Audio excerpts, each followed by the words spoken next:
Hi friends, welcome to our channel. ఇప్పుడు నెయ్యి ఎలా తయారు చేసుకోవాలో చూద్దాం. ప్రాసెస్లోకి వెళ్దాం.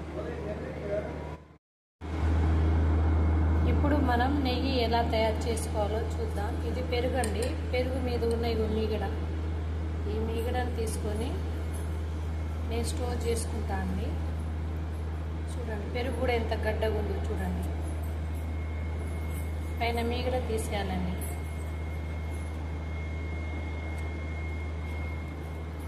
ఈ మీగడ తీసుకొని డబ్బాలో స్టోర్ చేసుకోవాలి. ఇలా 10-15 డేస్ అయిపోయిన తర్వాత ఈ మీగడని మిక్సీ పట్టుకొని నెయ్యి చేసుకోవాలండి. మనం ఇంట్లోనే ఎంతో రుచికరమైన నెయ్యి, ఎంతో తీయదైన నెయ్యి, మనం ఇంట్లోనే స్వచ్ఛమైన నెయ్యిని తయారు చేసుకోవచ్చండి. ఇది హెల్త్ కూడా మంచిది, పిల్లలకి పెట్టవచ్చు. మా పిల్లలు కూడా నేను ఇంట్లోనే తయారు చేసిన నెయ్యిని వాడతా అండి. ఎందుకంటే బయట నెయ్యి అంత మంచిది కాదు. చాలామంది కల్తీ నెయ్యి కూడా వాడుతున్నారండి. అందువలన బయటవి అంత మంచివి కావంటున్నాము. సో ఇంట్లోనే నెయ్యి ఎలా ప్రిపేర్ చేసుకోవాలో చూద్దాం. ఇప్పుడు ఇది 10 డేస్ మీగడ అండి. 10 డేస్ నుంచి నేను తీసి ఇలా ఫ్రిడ్జ్లో స్టోర్ చేసుకుంటాను. వీటిని మిక్సీ జార్లో వేసుకోవాలండి. మిక్సీ జార్లో వేసుకొని ఈ మిక్సీ జార్లో వేసుకున్నామండి. ఇప్పుడు దీంట్లో కొన్ని కూల్ వాటర్ పోసుకోవాలి.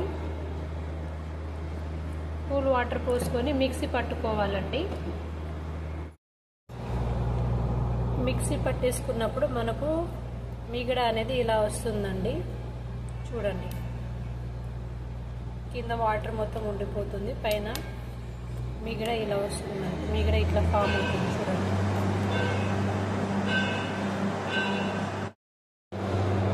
ఇప్పుడు దీన్ని ఒక గిన్నెలో తీసుకొని ఒక గిన్నెలో తీసేయాలండి. వీటిని చూసారా ఎంత ముద్దలా వచ్చిందో. దీన్ని ఒక గిన్నెలో తీసేస్తున్నానండి.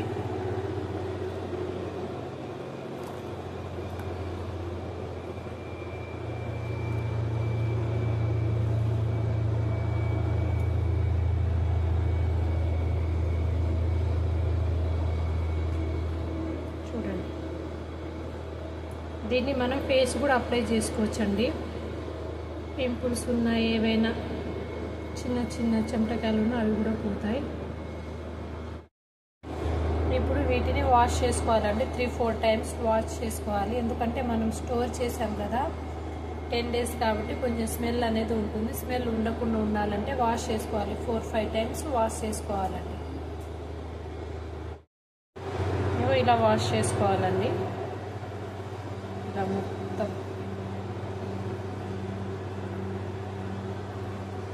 ఇలా వాష్ చేసుకోవడం వల్ల స్మెల్ అనేది పోతుంది. మనకు నెయ్యి అనేది పర్ఫెక్ట్గా వస్తుంది. చూసారా ఎంత స్మూత్గా ఉందో. ఐస్ క్రీమ్ లెక్క ఉందండి. చూడండి, ఇప్పుడు వాష్ చేసుకున్నాం కదండి. వాష్ చేసుకొని దీన్ని స్టవ్ మీద పెట్టేసుకోవాలి. నెయ్యి తయారు చేసేటప్పుడు ప్రాసెస్ మొత్తం స్టవ్ అనేది సిమ్లోనే ఉండాలండి. సిమ్లో ఉంచి నెయ్యి చేసుకోవాలి. అయితేనే మనకు పర్ఫెక్ట్గా నెయ్యి అనేది వస్తుంది. చూడండి నెయ్యి ఎలా అవుతుందో. ఇది మొత్తం కరుగుతుంది. వీటిని మధ్యలో కలుపుతూ ఉండాలి స్పూన్ తోటి, కింద మాడకుండా ఉంటుంది. స్పూన్తో ఇలా కలుపుతూ ఉండాలండి. అయితే కింద ఈ మిశ్రమం అనేది మాడదు.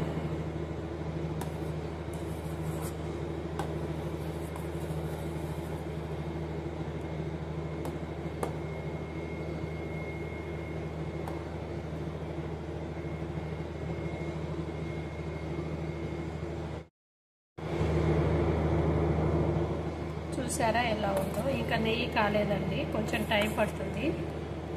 వీటిని బాగా కాగనివ్వాలి. సిమ్లో పెట్టి కాగనివ్వాలి. మనం మాత్రం మధ్యలో ఇట్లా తిప్పుతూ ఉండాలి. కింద మాడకుండా ఉంటుంది ఇలా తిప్పడం వల్ల.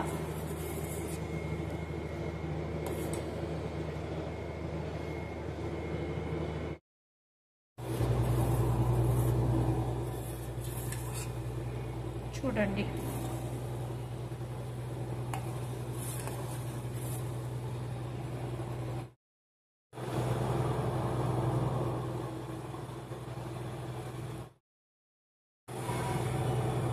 నేను నెయ్యి ఇంట్లోనే తయారు చేసుకుంటానండి.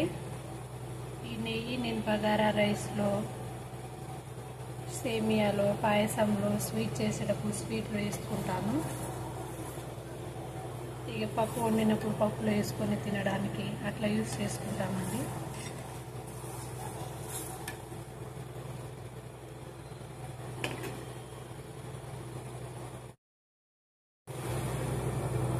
నెయ్యి తయారు చేయడానికి కొంచెం టైం పడుతుందండి.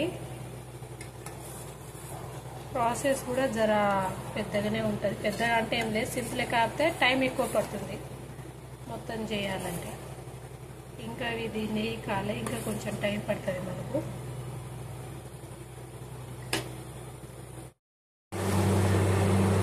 ఇప్పుడు నెయ్యి అనేది దగ్గరకు వచ్చిందండి. నెయ్యి అయ్యిందా లేదా అని తెలుసుకోవడానికి ట్రిక్ ఏంటంటే, ఇగో నెయ్యి అయ్యే ముందు వీటిలో సౌండ్ వస్తుందండి. ఇలా బాల్స్లా ఫామ్ అవుతాయి. ఇలా బాల్స్లా ఫామ్ అవ్వడం వల్ల మనకి నెయ్యి అనేది పర్ఫెక్ట్గా అయిపోతుందని తెలుసుకోవచ్చు. చూడండి ఎలా ఉందో.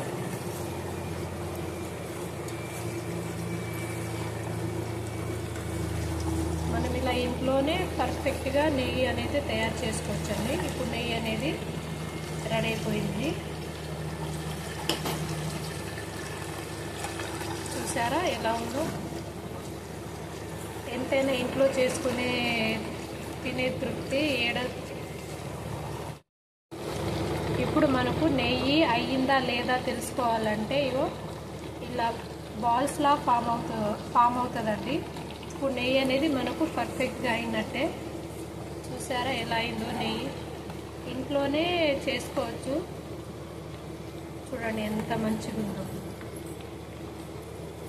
టేస్ట్ కూడా బాగుంటుందండి. మనం ఇంట్లో తయారు చేసుకునే నెయ్యి, బయట తీసుకునే నెయ్యి రెండు వేరే వేరే టేస్ట్ వస్తుంది. ఇంట్లో చేసుకునే నెయ్యి ఏమో టేస్ట్ బాగుంటుంది.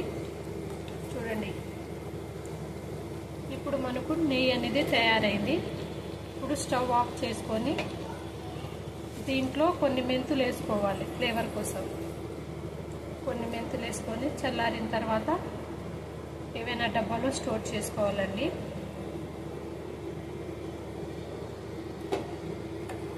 చూడండి ఎలా ఉంది.